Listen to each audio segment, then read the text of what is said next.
जय हिंद। आपको इंजन के बारे में बताए थे। आज इंजन का ट्रांसमिशन यानी पावर कैसे डिस्ट्रीब्यूट होता है। वो पिछले चक्के पे जाता है तो रियर व्हील ड्राइव, अगले चक्के पे जाता है तो फ्रंट व्हील ड्राइव। जबकि मिलिट्री की जो गाड़ियां होती है वो 4x4 होती हैं। इसका क्या मतलब होता है? देखिए, रियर व्हील, रियर का मतलब होता है पीछे, पिछला चक्का। तो जब कभी भी इंजन जो होता है तो यहाँ से तो पावर बना देता है, लेकिन वो पिछले चक्के को जब पावर सप्लाई करता है तो ऐसे गाड़ियों को हम कहते हैं रियर व्हील ड्राइव, यानी पिछले चक्के को पावर ज़्यादा मिल रही है। तो जो पावर को पीछे ले जाता है इसे हम लोग कहते हैं ड्राइव शाफ्ट। एक बड़ा सा ट्रक के नीचे देखे होंगे, लोहे की तरह घूमते रहता है ड्राइव शाफ्ट। ये जाके जुड़ा रहता है पीछे के इसमें डिफरेंशियल से। ये डिफरेंशियल क्या करता है? इस पावर को, इसको घूर्णन गति को दोनों चक्कों पे बांट देता है। तो ऐसे गाड़ियों को हम लोग कहते हैं रियर व्हील ड्राइव। ज्यादातर ऐसी गाड़ियां देखने को मिलती है, लेकिन इसकी खासियत क्या होती है? ऐसी गाड़ियों की हाइट ज्यादा रखनी पड़ती है, क्योंकि अगर आप हाइट ज्यादा नहीं रखेंगे तो ये जो अंदर से जा रहा है ये ड्राइव शाफ्ट, जब कभी ब्रेकर आएगा तो ब्रेकर पे अगला चक्का क्रॉस कर जाएगा, उसके बाद ब्रेकर ऐसे उठा हुआ रहेगा तो इसमें टकरा जाएगा। तो इसकी हाइट ज्यादा रखनी पड़ती है। ये ज्यादा लोड को खींच सकता है क्योंकि इसे पावर पीछे से मिल रही है। पावर जनरेट आगे हो रही है इंजन से, लेकिन पीछे चला जा रहा है। लोड ज़्यादा खींच सकता है, ये ज़्यादा स्टेबल होता है, ये अच्छा माना जाता है। लेकिन ये माइलेज कम देता है। क्यों माइलेज कम देता है? क्योंकि इसमें ज़्यादा इंस्ट्रूमेंट ज़्यादा लगे हैं। देख रहे हैं इतना बड़ा लोहे का ये लगा हुआ है आपका ड्राइव शाफ्ट, तो हैवी लोड हो जाएगा। हैवी लोड होने की वजह से ये गाड़ियाँ माइलेज कम देती हैं, यानी 1 लीटर पेट्रोल में ज़्यादा दूर नहीं जाती हैं। माइलेज का मतलब होता है पेट्रोल से कितनी दूरियाँ तक गाड़ियाँ जा रही हैं। आप रियर व्हील ड्राइव में देखे होंगे तो ये वाला जो हिस्सा होता है इसे हम लोग कहते हैं, ये आपका ड्राइव शाफ्ट है। ये जाके जुड़ा रहता है डिफरेंशियल से। ट्रक वगैरह में देखे होंगे, ये किसी भी लोडेड गाड़ियां में देखेंगे तो नीचे ये वाला जो हिस्सा है ये आपको यहाँ दिख रहा होगा। अब अगर हम कलर चेंज कर देते हैं तो यहाँ भी दिखे, ये भी क्या है? ड्राइव शाफ्ट है। इसमें सबसे बड़ा चीज़ क्या होता है? रियर व्हील ड्राइव में गाड़ियों को ऊंचा रखना है। अगर नीचे रखेंगे तो ये रियर व्हील ड्राइव पॉसिबल ही नहीं है, वरना लड़ जाएगा ये। अब दूसरा होता है फ्रंट व्हील ड्राइव। जैसे इंजन तो यहाँ पावर जनरेट करता है। इंजन के बारे में 4 स्ट्रोक इंजन तो पूरा इंजन पढ़ा दिए हैं आपको, लाइनर पिस्टन वगैरह। डिस्क्रिप्शन में उसका लिंक दे देंगे, आप देख लीजिएगा।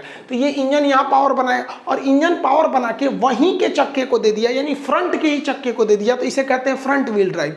फ्रंट व्हील ड्राइव के लिए गाड़ियों को बहुत ज़्यादा हाइट पे रखने की जरूरत नहीं है, क्योंकि इसमें आपको बहुत लंबा ड्राइव शाफ्ट बनाने की जरूरत नहीं है, यहीं से तुरंत इसको दे देना है। तो इसलिए इनकी हाइट ज़्यादा नहीं रखी जाती है। ये ज़्यादा लोड लेके नहीं जा पाते, क्योंकि लोड को कहाँ रखा जाता है? पीछे ही रखा जाता है। जबकि सारा पावर आगे है तो खींचेगा कैसे पीछे से वहां पर? तो ये ज्यादा लोड नहीं ले जा सकता है। ये स्टेबल ज्यादा नहीं होते हैं। रीजन क्या है कि जो स्टीयरिंग होता है वो भी अगले चक्के को कंट्रोल कर रहा होता है और पावर भी अगले चक्के को मिल गया, तो इसलिए उतना स्टेबल नहीं माना जाता। ये छोटी गाड़ियों में, कार वगैरह हो गया, छोटी मोटी चीज़ों में इसको लगाया जाता है, लेकिन ये माइलेज अच्छा देता है। रीजन क्या है कि इसमें हल्के होते हैं। जो लंबा सा हमको ड्राइव शाफ्ट लगा के पीछे भेजना था उस सबका लोड वगैरह इंस्ट्रूमेंट कम हो जाते हैं, जिस वजह से इसका माइलेज अच्छा होता है। अब आप इन 2 गाड़ियों में देख के इजीली बता सकते हैं इसका हाइट कम है, इसलिए ये कैसा है? Front wheel drive. Engine power बना के इसी चक्के को दे देगा। जबकि ये बड़ी गाड़ियां हैं, इनकी हाइट ज्यादा है तो इंजन पावर आगे बनाता है, लेकिन पिछले चक्के को ये क्या करता है? भेज रहा होता है। तो ये हो जाता है आपका रियर व्हील ड्राइव, ये हो गया फ्रंट व्हील ड्राइव। आप कहेंगे कि अच्छा कौन होता है? भाई दोनों अपने अपने जगह पे है। कम काम है तो इसको लीजिए, ज्यादा काम है तो इसको ले लीजिए, लेकिन दोनों की एक बहुत बड़ी खराबी है। आप देखिए इसका सारा पावर फ्रंट व्हील ड्राइव इस अगले चक्के पे पड़ रहा है, यानी इंजन जो है पिछले चक्के से मतलब ही नहीं है। अगर गलती से इसका अगला चक्का कहीं कीचड़ में फंस गया तो अगला चक्का नचते रहेगा तो खड़ा होकर चुपचाप देखेगा कि ए चाचा खींचिए, तो खींचबे नहीं करेगा। तो इसका अगला फंस गया तो ये काम से नहीं। या मान लीजिए कोई इसे उठा दिया क्रेन लगा के, तो आप इंजन से खूब स्केलेटर लीजिए तो गन गन गन गन हवा में नाचेगा। पीछे वाले को तो पावर मिल नहीं रहा, तो टुकुर टुकुर देखेगा। तो इसका अगला फंसा तो ये गया। इसमें देखिए इसका पावर यहाँ जनरेट हो रहा है, लेकिन सारा पावर चला जा रहा है पिछले चक्का पे। तो अगर इसका पिछला चक्का कीचड़ में फंस गया तो अगला आगे जाएगा ही नहीं। तो आगे वाला तो चुपचाप खड़ा था, वो कह रहा था कि आप ढकेलिएगा तब तो हम जाएंगे, या पीछे से कोई उठा दिया तो ये भी फंस जाएगा। तो दोनों के अपने अपने ड्रॉबैक है। इनको पावर पूरे चक्के पे दिया जाए, आगे भी दिया जाए और पीछे भी दिया जाए। तो मिलिट्री के जितने ट्रक वाहन होते हैं इनका ट्रांसमिशन दोनों ओर होता है। आप देखेंगे तो यहाँ पर एक सेंटर में, एकदम बीचों बीच में सेंट्रल डिफरेंशियल होता है। ये पावर को पिछले चक्के पे भी भेजता है और अगले पे भी भेजता है। तो इसको हम लोग कहते हैं 4x4। तो इसमें आगे का अगर फंस गया या कीचड़ में तो पावर तो उसको भी मिल रहा है, वो ढकेल के इसको निकाल देगा। ये यहाँ पे भी आप देखेंगे तो सेम कंडीशन है, इस आगे को भी नचा रहा है, पीछे को भी नचा रहा है। तो इसे 4x4 कहते हैं या ऑल व्हील ड्राइव कहते हैं। दोनों में बहुत का डिफरेंस नहीं है। ऑल व्हील ड्राइव में भी सारे चक्कों को पावर मिलता है और 4x4 में भी सारे चक्कों को पावर मिलता है। इसलिए मिलिट्री वाले ट्रक बहुत पावरफुल होते हैं, ये कहीं भी फंसते नहीं है, एक चक्का फंस भी गया तो पीछे वाला ढकेल के निकाल लेते। 4x4 के पहचानने का एक सिंपल तरीका है, आप अगर देखेंगे तो यहाँ अगर आपको डिफरेंशियल आगे भी देखने को मिल गया और पीछे भी डिफरेंशियल देखने को मिल गया तो समझिएगा 4x4 है, डिफरेंस यहीं पर है। लेकिन अगर इसे देखेंगे तो ये रियर व्हील ड्राइव है, पिछले चक्के को ये मिल रहा है, जबकि अगर आप इसको देखेंगे तो ये ऑल व्हील ड्राइव है। देखिए एक तो सेंटर में आपका डिफरेंशियल है, ये यहाँ भी पावर जा रहा है और पिछले वाले चक्के को भी पावर डिस्ट्रीब्यूट किया जा रहा है। साइकिल को देखेंगे ना तो साइकिल रियर व्हील ड्राइव होता है, क्योंकि साइकिल को अगर आप डबल स्टैंड पे रख दिए हैं और आप चक्के को कितना भी नचाते रहिए, ये चक्का केवल नचेगा, आगे नहीं बढ़ेगा, क्योंकि आपका अगला चक्का जमीन पर जरूर है लेकिन इसे पावर से मतलब नहीं था, ये केवल स्टीयरिंग से इसका मतलब था। अगली एक कैटेगरी होती है हैचबैक गाड़ियों की। हैचबैक ऐसी गाड़ियों को कहते हैं जिसका पिछला हिस्सा बाहर की ओर नहीं निकला होता है, गाड़ी अचानक आके ऐसे खत्म हो जाती है, पीछे डिग्गी बना दिया जाता है, ऐसी गाड़ियों को हैचबैक कहते हैं। हैचबैक गाड़ियां अक्सर छोटी होती है, जैसे देखिए ये गाड़ी है, पीछे जाके अचानक खत्म हो गया। ये ऐसे अचानक जो गाड़ियां पीछे जाके खत्म हो जाती है ना, एक्स्ट्रा पोर्शन नहीं निकला रहता है पीछे की ओर, तो ऐसी गाड़ियों को हैचबैक कहते हैं। ये साइज में छोटी होती हैं। जबकि सेडान जो गाड़ियां होती हैं, सेडान बड़ी गाड़ियां होती हैं, इनका अगला हिस्सा नहीं पिछले हिस्से से पता चलता है, एक एक्स्ट्रा पोर्शन निकला रहता है जिसे हम लोग बूट या डिग्गी कहते हैं। जब एक्स्ट्रा हिस्सा निकल जाता है ना तो उसे सेडान कहते हैं। जितनी भी सेडान गाड़ियां हैं आप उसमें देखेंगे तो एक्स्ट्रा जरूर निकलेगा। देखिए यहाँ पे आपको सब में एक्स्ट्रा पार्ट यहाँ पे दिखने को मिलता होगा, इसे बूट कहते हैं, बूट स्पेस डिग्गी का जगह, जिसे लीटर में नापते हैं। ये इमेज धुंधला है तो इसमें देख सकते हैं जितनी गाड़ियां हैं सब में एक्स्ट्रा थोड़ा सा निकला हुआ है। जहां भी थोड़ा सा एक्स्ट्रा निकल गया आप समझ जाइएगा कि वो कौन सी गाड़ियां हैं, सेडान गाड़ियां। तो सेडान की पहचान एक्स्ट्रा निकला है और हैचबैक की पहचान सिकुड़ा हुआ है पीछे से। यूटिलिटी व्हीकल उसे कहते हैं जो सामान ढोने के काम में आते हैं, तो इसे हम लोग यूटिलिटी व्हीकल्स के नाम से या यूवी कहते हैं लोग इसे। यूवी यूटिलिटी यानी सामान ढोने के काम में आते हैं, चाहे वो पिकअप हो गया या एस हो गया या इस टाइप के हो गए, सब ये सामान ढोने के काम में आते हैं सब। ये जितनी गाड़ियां ढोने वाली होती हैं ये फ्रंट व्हील ड्राइव तो हो ही नहीं पाएंगी, क्योंकि फ्रंट का पावर दे देंगे तो पीछे से इतना लोड को कैसे खींचेंगी। ये सारी गाड़ियां कैसी होती हैं, रियर व्हील ड्राइव होती है सब, ये पिछले पावर इनको मिल रहा होता है। अब अभी के वक्त में लोगों को क्या चाहिए, हैवी सामान टाइप का, बहुत हैवी ढो भी दे और लुक भी उसका स्पोर्टी हो, मतलब सुंदर लुक हो। तो कंपनियों ने एक नया सेगमेंट बना दिया जिसका नाम रखा स्पोर्ट कॉम यूटिलिटी व्हीकल, ये एसयूवी कहते हैं। अब अलग अलग एसयूवी कंपनियां अलग अलग बनाती हैं, जैसे सफारी भी एसयूवी में आती है, बोलेरो भी आती है, स्कॉर्पियो भी आती है, तो ये एसयूवी में आती है। एसयूवी जनरली बड़ी गाड़ियों को कहते हैं, वो बहुत बड़ी साइज की होती हैं सर एसयूवी गाड़ियां। ये 7 सीटर हो जाते हैं सब, एसयूवी जो होते हैं सब 7 सीटर। एसयूवी की सबसे बड़ी पहचान ये थोड़ी साइज में बड़ी होती है और ऊंची होती है एसयूवी। ये एसयूवी अलग अलग कंपनियां अलग बनाती है, जैसे फॉर्च्यूनर एक बहुत बड़ी एसयूवी में आती है, फोर्ड की आती है सब, डस्टर वगैरह ये सब जितनी बड़ी बड़ी है सब, ये सब एसयूवी में आ जाती हैं सब। अब एसयूवी में महिंद्रा वगैरह की जो है एसयूवी है, तो एसयूवी में महिंद्रा ने एक एक्सयूवी बना दिया। तो एक्सयूवी कोई कैटेगरी नहीं है, वो महिंद्रा कंपनी की बनाई हुई एसयूवी है जिसका नाम उसने एक्सयूवी रख दिया था। और हालांकि एसयूवी को नए मुकाम पर महिंद्रा ने ही पहुंचाया था। तो बड़ी गाड़ियां एसयूवी में आती है। अब इसको थोड़ा सा छोटा बना दिया गया, कार और एसयूवी के बीच में भी आ जाती है, तो उसे मिनी एसयूवी कहते हैं। वो एसयूवी की ही एक कैटेगरी होती है।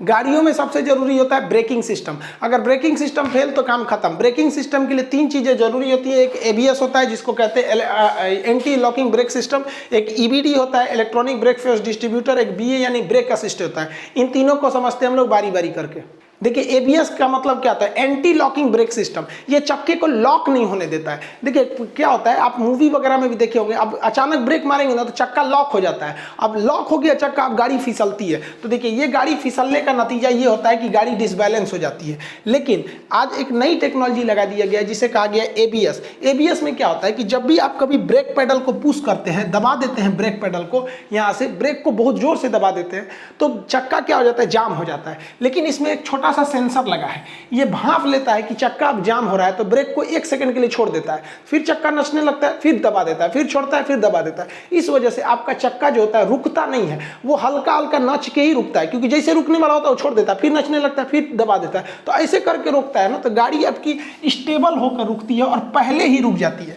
और अगर आप में एबीएस नहीं है, अगर एबीएस नहीं है तो एक तो दूर जाएगा, उसमें से फिसल के डिसबैलेंस हो जाएगा, और अगर एबीएस है तो पहले ही रुक जाएगा और एकदम स्टेबल होकर रुकता है। ब्रेकिंग सिस्टम में ईबीडी बहुत जरूरी है। ईबीडी का मतलब क्या होता है, वो भांप लेता है कि किधर लोड ज्यादा है। जैसे इस कार में देखिए चारों सीट पर लोग बैठे हैं तो कार का लोड एकदम बढ़िया है, कोई दिक्कत नहीं है। लेकिन कभी कभी लोड डिसबैलेंस होता है। जैसे यहाँ देखिए इसमें केवल आगे वाले सीट पर 2 लोग बैठे हैं, पीछे नहीं है, यानी अगले दोनों चक्कों पर लोड ज्यादा है। जबकि इसमें देखिएगा तो पीछे की ओर केवल एक लड़का बैठा है तो एक और लोड ज्यादा है। अब जब कार में या किसी भी 4 व्हीलर में ब्रेक लगाते हैं तो चारों चक्के पे बराबर दे देता था पहले के जमाने में, लेकिन बराबर की जरूरत नहीं है। वो तो डिस्ट्रीब्यूट करके देना चाहिए ना, कि कहाँ ज्यादा लोड है उधर ज्यादा प्रेशर लगाओ और जिधर कम है उधर कम प्रेशर लगाओ। तो इसी के लिए लगाया गया इलेक्ट्रॉनिक ब्रेक फोर्स डिस्ट्रीब्यूटर, जिसे कहते हैं ईबीडी। ये भांप लेता है कि लोड किधर की ओर ज्यादा है।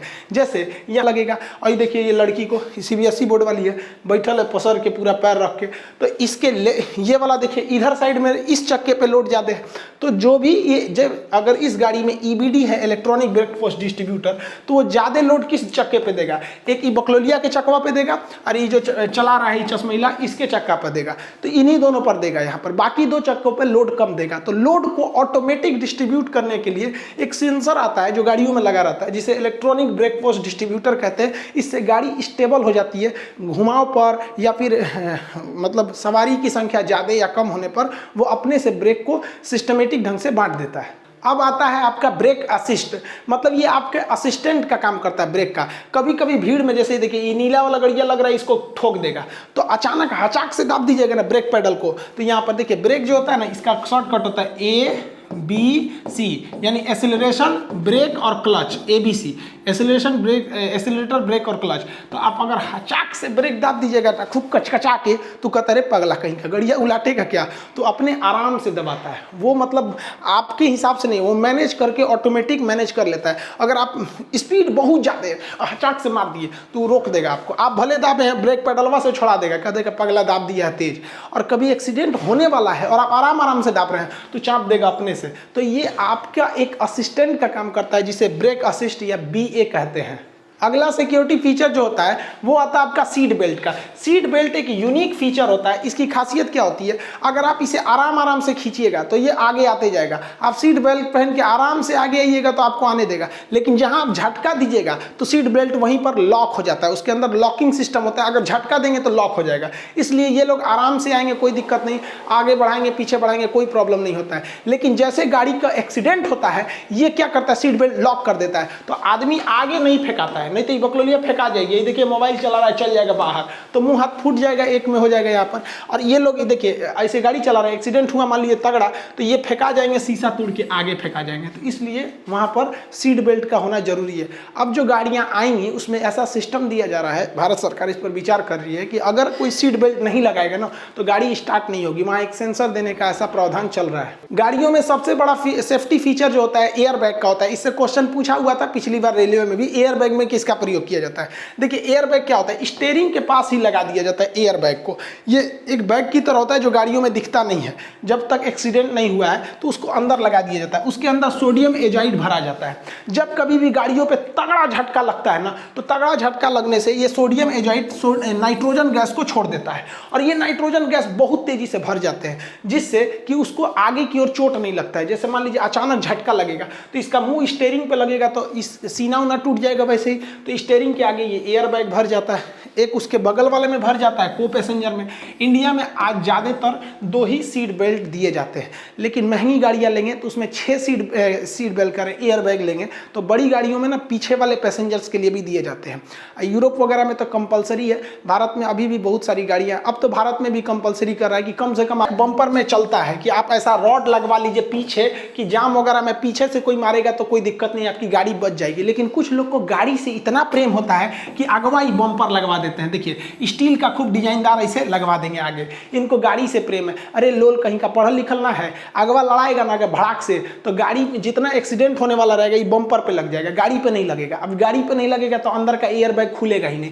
तो जिन लोगों ने आगे बम्पर लगा लिया है भैया, गाड़ी दूसरा खरीदा के आ जाएगा, जान दूसरा कभी नहीं आने वाला है, इसलिए इसको नोचवा के फेंक दीजिए, क्योंकि मेन इंपैक्ट गाड़ी पर पड़ना चाहिए। इसको तो दोबारा बनवा भी लेंगे। कभी कभी गाड़ी क्या होती है नदी नाले में फंस जाती है या गिर जाती है नाली उले में, या फिर नदी में, तो बाहर पानी का प्रेशर इतना ज़्यादा रहता है कि दरवाजा खुलेगा ही नहीं। आप सोचिए ना, दरवाजा खोलने के लिए पूरे नदी के पानी को ना आप ढकेल रहे हैं, नहीं खुल पाएगा। तो इसके लिए आपको ना शीशा तोड़ के भागना पड़ता है। अब शीशा तोड़िएगा कैसे, हाथ से नहीं टूटता है। तो जो हेडरेस्ट होता है, हेडरेस्ट जिस पर आदमी आराम करता है, ये बाहर निकल सकता है। तो इस हेडरेस्ट को इस तरह पकड़ के क्या करना है, बाहर निकाल दिया जाता है। और हेडरेस्ट का जो रॉड होता है, ये रॉड, इस रॉड से देखिए बकलोलिया दिखने में बकलोल थी, लेकिन फोड़ने जा रही है, रॉडवा से फोड़ के इसमें से कूद जाएगी ओ पार, तो बाहर निकला जा सकता है। मिलेंगे नेक्स्ट क्लास में। जय हिंद।